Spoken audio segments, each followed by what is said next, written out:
Hello and welcome to Paul Pluta Prestige. Today I'd like to talk about the different types of wristwatch that are available on the market. And the three main types of wristwatch are the manual wind mechanical wristwatch, the automatic mechanical wristwatch, the quartz piece, and you could also say a subsection of quartz is the hybrid, the watch like the Kinetic powered type of watch. So let's start firstly by having a look at the mechanical watch itself. Now, mechanical watches, basically, that's a watch which you need to wind up in order for it to go. And some classic examples are the Jaeger-LeCoultre Reverso Grand 8, the Omega Speedmaster Professional Man on the Moon, and there are heaps others out there. The joys of a manual wind type of piece is that it has a purity that is there because you have an interaction with winding the piece to allow it to run. Now, generally speaking, most manual wind watches have a power reserve of about 2 days to about 48 hours. And the thing with a manual wind watch is that it's got a purity to it because it doesn't have, it's not something that you shake or wind. It's just simply turning the crown to wind the piece. Now, the great thing about a manual wind piece is that the movement can be thinner because it doesn't need the automatic part to the movement. So they, generally speaking, can be thinner. And a lot of watch enthusiasts consider the manual wind to be a true, pure form of horology. And makers like Patek Philippe, Vacheron and Constantin, they are renowned for having really high quality manual wind watches. And manual wind is a great way to go. It's a lovely type of piece, and it's got a beautiful input that the owner can put into the watch by winding it. The next type of piece I'd like to talk about is the automatic type watch. The automatic type watch is like a Rolex day-date. My Patek Calatrava 5107 is an example of an automatic type watch. The pieces like a Breitling Navitimer in modern terms is also automatic. And the wonderful thing about an automatic watch is that you never have to wind it. Providing you wear it every day, you should have no reason to wind it up.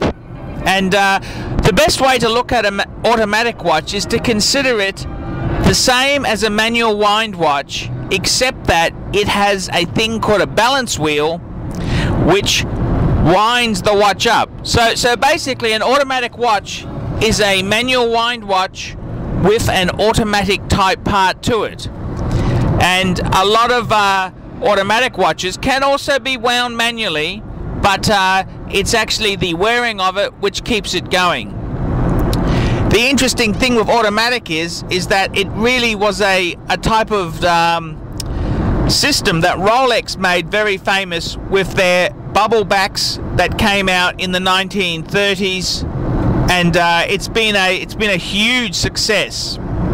A lot of makers have automatic, and they've taken on that charm. An automatic watch is a great piece. Unfortunately, a lot of people now don't wear their watches a lot, so they have to wind them up to kickstart them. But the original idea of an automatic watch is that the user, as long as he wore it, and say even if he took it off at night, as long as he wore it every day, it would keep accurate time and keep going. And automatic is a great type of invention to have because you don't have to muck around with winding it every day.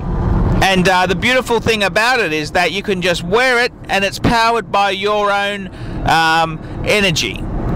Automatic pieces themselves there have gone full circle. There's now so many automatic complications. Chronographs are now, from many makers, available as an automatic. There are annual calendars, perpetual calendars that are all automatic type pieces. And an automatic type piece itself there, it has some sort of rotor which winds the piece. Now whether it's a full rotor like my Patek Calatrava 5107 or a micro rotor which is Patek Movement 240, which is compared to the full rotor which is a 315 or a 324 type movement. And automatic pieces are very, very popular. The third class of wristwatch is the quartz piece, and quartz has been really shunned by enthusiasts in recent years, and this is basically because a lot of people see it as not being a craft. It's not a piece of art like a mechanical piece is.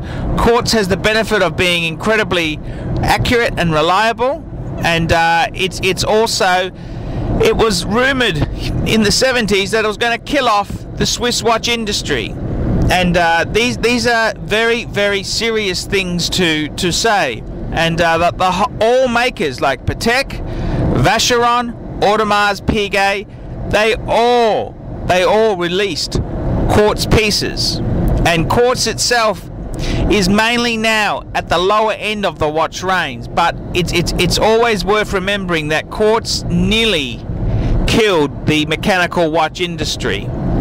And quartz itself is an ingenious invention, and it certainly is something that is to be respected.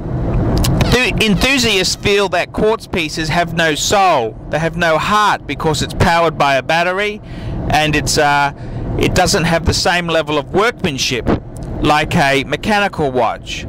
This can be argued either way, but there's certainly good reasons why quartz is no longer considered an upper echelon watch. A lot of ladies' pieces are actually available only in quartz.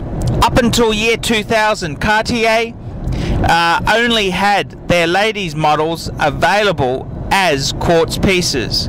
Patek Philippe, the holy brand in the watch industry, can also be accused of similar things.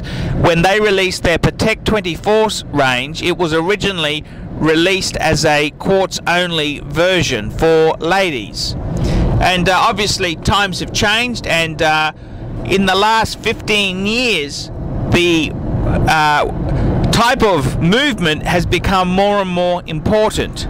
But quartz itself there has a lot of charms to it, and it should never be dismissed.